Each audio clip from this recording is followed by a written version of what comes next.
Film के शुरू में खूबसूरत शहर को दिखाया जाता है जिसकी सारी खूबसूरती वहाँ की नदियों और हरे भरे दरख्तों से है। बहुत सारे परिंदे सारा दिन नदी से पानी पीते और दरख्तों पर चहचहाते रहते हैं। फिर दिखाया जाता है कि इस शहर में एक बच्चा अपने दादा और दादी के साथ रहता है जिसका नाम है गीगन। और गीगन के वालिदैन का जब वो बहुत छोटा था एक एक्सीडेंट में इंतकाल हो गया था। वो अपने दादा और दादी को ही अपना सब कुछ समझता था और उसके दादा दादी भी उससे बहुत प्यार करते थे। गीगन एक डीजे बनना चाहता था, उसे सिंगिंग का बहुत शौक था। वो अपना ख्वाब पूरा करने के लिए हमेशा कोशिश करता रहता। एक दिन वो एक गाना बनाता है और उसे अपने दादा को सुनाता है और वो दोनों नाचने लगते हैं। लेकिन जल्द ही उसके दादा थक जाते हैं और उन्हें महसूस होता है कि अब मैं बूढ़ा हो रहा हूँ और कमज़ोर भी। इसलिए वो अपने पोते से यानी गीगन से कुछ बातें करना चाहते हैं। दादा एक लाइट हाउस में लाइट जलाने का काम करते हैं। वो गीगन को अपने इसी काम के बारे में बताना चाहते हैं। असल में वो चाहते थे कि ये जिम्मेदारी अब गीगन ले ले, क्योंकि वो जानते थे कि गीगन उन्हीं की तरह जिम्मेदार है। वो मेज़ पर रखी हुई एक हंसमैन की तस्वीर उठाकर उसे दिखाते हैं और उसे बताते हैं कि ये एक बहुत बुरा आदमी है। ये यहाँ की नदियों का पानी रोककर शहर को तबाह करना चाहता है। जैसा कि इस शहर की खूबसूरती पहले दिखाई गई है कि नदियों और दरख्तों से है और यहाँ रहने वाले सभी परिंदे और जानवर इसी पानी से गुजारा करते हैं और इस पानी को सभी लोग भी इस्तेमाल करते हैं। लेकिन अगर नदी बंद हो जाए तो सब बर्बाद हो जाएगा। दादा गीगन को बताते हैं कि हमारी ये नदियाँ गोल्डन सींगों वाली हिरणों की वजह से चलती हैं। वही नदियों में पानी बहने देती हैं। और दादा गीगन को बताते हैं कि उन हिरणों के लिए ही हम लाइट चलाते हैं, क्योंकि हंसमैन लाइट में नहीं आता। अगर गलती से किसी दिन हम लाइट चलाना भूल गए तो हंसमैन बाहर निकल आएगा और वो गोल्डन सींगों वाली हिरणों तक पहुंच जाएगा। दादा गीगन से कहते हैं कि तुम कभी भी हंसमैन को उन गोल्डन सींगों वाली हिरणों तक ना पहुंचने देना, वरना वो उनसे सारी ताकत छीन कर इस दुनिया को तबाह करके रख देगा। गीगन दादा की ये बातें सुनता है तो उसे लगता है कि जैसे ये एक कहानी है, लेकिन दादा उसे बताते हैं कि इन बातों को इतना हल्का ना लो, ये कहानी नहीं बल्कि एक बिल्कुल हकीकी बात है। फिर वो दोनों लाइट हाउस में जाते हैं और वहाँ की लाइट जलाकर दादा उसे सब समझा देते हैं कि किस तरह से लाइट जलानी है और हंसमैन को यहाँ से दूर रखना है। फिर गीगन को एक आवाज़ आती है और ये आवाज़ दादा के हाथ से कप गिरने की आवाज़ होती है। गीगन जब जाकर देखता है तो वो देखता है कि उसके दादा मर चुके हैं, यानी अब वो उसके साथ इस दुनिया में नहीं रहे। उसे बहुत दुख होता है और वो बहुत रोता है। वो देखता है कि सभी लोगों ने उसके दादा की कब्र बना दी है। गीगन हमेशा दादा को याद करता रहता है। वो उनके चले जाने पर बहुत अफसरदा हो जाता है। उनकी तस्वीर लेकर इधर उधर घूमता रहता है। फिर वो उनकी तस्वीर लेकर ही लाइट हाउस में चला जाता है, पर किसी वजह से गीगन वहाँ की लाइट जलाना भूल जाता है और शहर में अंधेरा छा जाता है। और जैसा कि हमें तो पता है कि हंसमैन को तो एक मौके की तलाश थी। जब वो अंधेरा देखता है तो वो शहर में निकल आता है, लेकिन कोई भी उसे नहीं देख पाता। फिर दिखाया जाता है कि गीगन, जिस पर इस शहर को बचाने की जिम्मेदारी थी, उसे तो किसी चीज़ की परवाह ही नहीं थी। वो तो सिर्फ दादा को ही याद कर रहा था और सिर्फ परेशान ही रहने लगा था। अब उसे उसके दोस्त बता के जाते हैं कि आज तुम एक पार्टी में आओगे और वहाँ गाना गाकर अपना ख्वाब पूरा करोगे। फिर उसकी एक डीजे दोस्त उसके साथ रहती है, उसे कैंडी भी दिलाती है और उसका गम दूर करने की कोशिश करती है। लेकिन वो किसी के साथ नहीं रहना चाहता था। वो अकेला बैठकर अपना मूड ठीक करना चाहता था ताकि वो रात को पार्टी में जा सके। वो एक नदी के किनारे आता है, उसके पास बहुत सारी कैंडीज़ होती हैं। वो खाने के लिए बैठता है, लेकिन बहुत सारे मेंढक उस पर हमला कर देते हैं और उसकी सारी कैंडीज़ छीन लेते हैं। अब उसके पास एक ही कैंडी बचती है, वो भी वो नदी में फेंक देता है और एक छोटा मेंढक का बच्चा उसे कैंडी को पकड़ते हुए अपने पेरेंट्स से बहुत दूर चला जाता है। फिर वहाँ गीगन की दोस्त आ जाती है और उससे कहती है कि 12 बज चुके हैं और हमें तो एक पार्टी में जाना है। वो असल में गीगन को एक पार्टी में नहीं लेके जाना चाहती थी, वो तो उसे कहीं और ले जाना चाहती है और उसे सरप्राइज़ देना चाहती है। फिर वो कहती है कि रुको, अभी पार्टी में जाने से पहले मैं तुमसे एक पहेली पूछना चाहती हूँ। वो एक लंबी सारी पहेली गीगन से पूछने लगती है, जिससे परेशान होकर गीगन सुन रहा होता है। वो अपना बैलेंस खो देता है और नदी में जा गिरता है। लेकिन गीगन के गिरने से उसकी फ्रेंड को कोई असर नहीं होता। वो भी एक लकड़ी लेकर पानी पर उतर जाती है और बड़ी आसानी से नदी के ऊपर चलने लगती है। फिर वो किसी तरह बचते बचाते किनारे पर पहुँच जाते हैं, लेकिन आगे अभी भी थोड़ा-थोड़ा पानी था जिस पर चलकर उन्हें आगे तक जाना था। लेकिन गीगन कहता है, मैं ये नहीं कर सकता, ये तो बहुत मुश्किल है। फिर वो क्या देखता है कि उसकी दोस्त तो पानी पर चल भी रही है। सिर्फ यही नहीं, वो पानी पर डांस भी कर रही है। वो उसे इस तरह पानी पर चलते हुए देखकर खुश होता है। सिर्फ गीगन ही नहीं, वहाँ मौजूद तमाम मेंढक भी उसे देखकर खुश होते हैं कि ये क्या हो रहा है।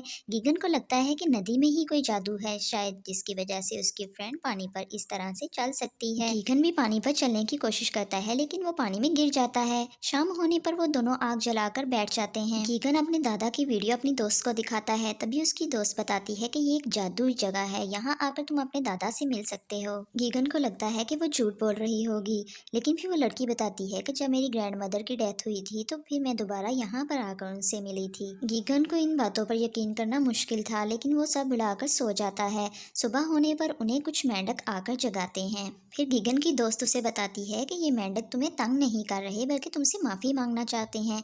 गीगन उससे कहता है कि तुम क्या चीज़ हो, पहले तो तुम पानी पर चल रही थी, अब तुम्हें इन मेंढक की बात भी समझ आ रही है। फिर वो कहती है, नहीं नहीं, मुझे समझ नहीं आती, ये तो इन हिरणों को समझ आती है। फिर गीगन गोल्डन सींगों वाली हिरणों को देखकर हैरान रह जाता है।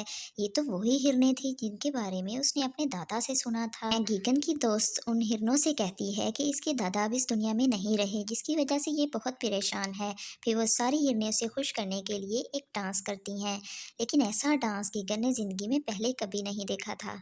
फिर दिखाया जाता है कि उन हिरणों के बॉस उससे बात करते हैं कि तुम अपने दादा के बारे में कुछ बताओ। तो गीगन उस पर उसे बताता है कि मेरे दादा एक लाइट हाउस में लाइट जलाने का काम करते थे। वो रोज़ाना लाइट जलाया करते थे ताकि हंसमैन तुम लोगों का शिकार ना कर सके और तुम तक ना पहुंच सके। फिर बॉस हिरन गीगन को अपने साथ चलने को कहता है और कहता है हम नदी के साथ साथ चलेंगे, और बताता है कि ये नदियाँ ही तो हैं जो दूर दूर के लोगों को एक दूसरे के साथ मिला देती हैं। फिर हमें दिखाया जाता है कि हंसमैन भी नदी को पार करते हुए एक जगह पर पहुंच गया था। हंसमैन वहाँ हिरणों के पाँव के निशान देखता है और वो जानता था कि ये हिरनें तो नदी के पास ही रहती होंगी। फिर वो पत्थरों और रस्सियों की मदद से एक जाल बनाता है और खुद एक लाइट हाउस में आ जाता है। फिर दिखाया जाता है कि गीगन और हिरनें भी इसी लाइट हाउस के पास रुकी हुई थी। गीगन जैसे ही लाइट हाउस को देखता है तो उसे अपने दादा की याद आती है। वो लाइट हाउस के अंदर चला जाता है, लेकिन अंदर जाते ही वो हंसमैन को देखकर परेशान हो जाता है। हंसमैन गीगन से कहता है कि तुम्हारी वजह से ही मैं यहाँ आया हूँ। एक दिन तुम लाइट जलाना भूल गए थे और मैं अंधेरे में बाहर निकल आया और यहाँ तक पहुँच गया और कोई मुझे देख ही नहीं सका। इससे पहले कि गीगन बाहर आता और अपनी जान बचाने के लिए किसी को कहता, हंसमैन उससे कहता है कि ये तुम्हारी ही गलती है, इसलिए तुम्हें मैं अब अपने साथ अपनी दुनिया में ले जाऊंगा। फिर हंसमैन गीगन से कहता है कि अगर तुम मुझसे बचना चाहते हो तो सिर्फ एक ही रास्ता है कि तुम बाहर जाकर किसी को भी मेरे बारे में नहीं बताओगे। वो गीगन को ब्लैकमेल करता है कि मैं तुम्हारी ही वजह से यहाँ आया हूँ, अगर तुमने किसी को बताया तो तुम्हारी जान को खतरा है। गीगन अभी परेशान ही था और सोच रहा था कि उसके बाकी दोस्त जो कि गीगन का इंतजार कर रहे थे कि गीगन बॉल लेने के लिए गया है। जब काफी देर गीगन नहीं आता तो वो भी वहां तक पहुंच जाते हैं। जब वो गीगन को परेशान देखते हैं तो उससे परेशानी की वजह पूछते हैं, लेकिन गीगन बात को टाल देता है कि मेरी वजह से कितनी बड़ी गड़बड़ हो गई है। फिर वो दोबारा अपने दोस्तों के साथ आगे का सफ़र शुरू करता है, क्योंकि असल में तो वो गीगन के दादा से मिलने के लिए जा रहे थे। वो लोग चलते चलते एक जगह पर पहुंच चुके थे। फिर हिरणों का बॉस गीगन को बताता है कि इस नदी के पार दूसरी दुनिया है जहाँ पर मरे हुए लोग रहते हैं। उस जगह की रखवाली एक बूढ़ा हिरन कर रहा था, जो गीगन को बताता है कि तुम्हारे दादा यहाँ से बहुत खुश होकर गए हैं, क्योंकि वो तुम्हें एक जिम्मेदारी देकर गए हैं और वो जानते हैं कि तुम इन हिरणों को बचा कर। अभी वो बातें कर ही रहे होते हैं कि हंसमैन हिरणों पर हमला कर देता है। गोली चलने की आवाज़ से सारे हिरन इधर उधर भागने लगते हैं, लेकिन जैसा कि हम जानते हैं कि हंसमैन ने तो बहुत सारे जाल लगा रखे थे और वो एक जगह से दूसरी जगह आसानी के साथ पहुंच जाता है। असल में हंसमैन इन सारी हिरणों की जान नहीं लेना चाहता, वो तो इनके बॉस के सिर्फ सींग लेना चाहता है, क्योंकि वो तो जादुई सींग थे और उन सींगों की वजह से नदियों में पानी बहता है। वो जब एक जाल के जरिए कुछ हिरणों को कैद करता है तो फिर बॉस उनसे बात करने के लिए आता है। बॉस के वहाँ आ जाने से जैसे हंसमैन का तो काम ही आसान हो गया था, क्योंकि वो इसी के तो सींग लेना चाहता था। फिर बॉस हंसमैन से पूछता है कि तुम क्या चाहते हो। हंसमैन कहता है कि कुछ भी नहीं, मैं तो सिर्फ तुम्हारे सींग चाहता हूँ, जिनकी मदद से मैं नदियों का पानी खुश्क कर दूँ और इस दुनिया पर अंधेरा करते हुए अपना राज कर सकूँ। लेकिन बॉस उसे अपने सींग देने से मना कर देता है। फिर हंसमैन गीगन को पकड़ लेता है और कहता है कि अब इस बच्चे की जान तुम्हारे हाथ में है।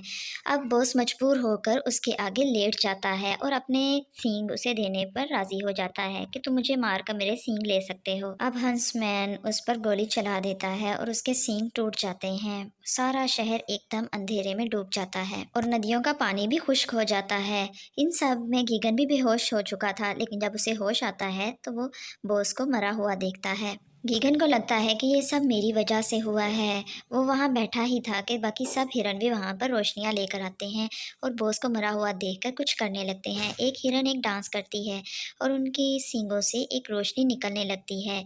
इसके बाद देखा जाता है कि बॉस की बॉडी वहाँ से गायब हो चुकी थी। अब गीगन सोच रहा होता है कि सब कुछ मेरी वजह से हुआ है, मुझे ही सब कुछ ठीक करना होगा। कि तभी वो बूढ़ा हिरन, जिसकी ड्यूटी दूसरी दुनिया की तरफ लगी थी, वो उसे कहता है कि तुम्हें वो जादुई सींग हंसमैन से लेकर नदियों में डालने होंगे, तभी नदियों का पानी चलेगा। फिर हमें दिखाया जाता है कि एक छोटा बच्चा गीगन और हंसमैन के दरमियान लड़ाई शुरू होती है। गीगन लड़ाई तो शुरू कर चुका था, लेकिन उसके पास इतनी ताकत नहीं थी कि वो इसकी बोट को उल्टा सके। लेकिन इस दौरान हमें दिखाया जाता है कि तमाम मछलियाँ उसकी मदद करती हैं।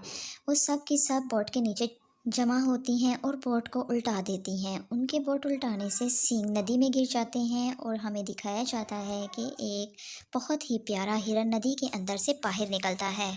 उस हिरन के सींगों से बहुत ही ज़बरदस्त रोशनी बाहर निकलती है और हमें तो पता है कि हंसमैन रोशनी से घबराता है, इसलिए वो दोबारा पानी में गिरता हुआ अपनी अंधेरी दुनिया में कैद हो जाता है।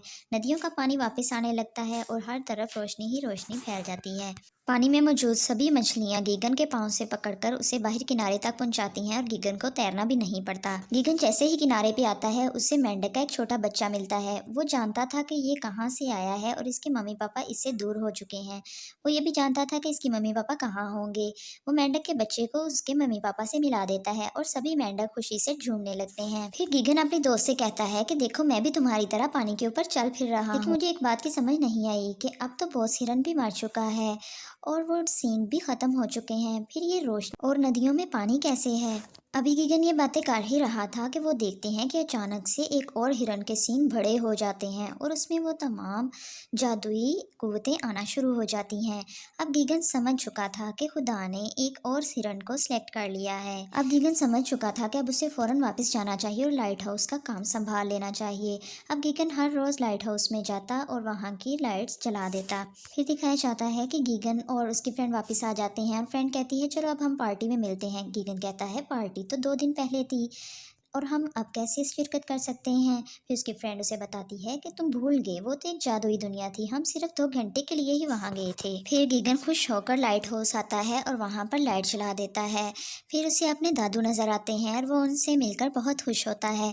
दादू से बताते हैं कि मुझे तुम पर नाज है, अब तुम ये काम हमेशा करोगे और तुम ये काम संभाल लोगे, लेकिन अब मुझे जाना होगा। और दादू वहाँ से चले जाते हैं। फिर दिखाया जाता है कि सभी बेफिक्र होकर तैयार होते हैं पार्टी के लिए और पार्टी इंजॉय करते हैं। यहीं पर फिल्म ख़त्म हो जाती है।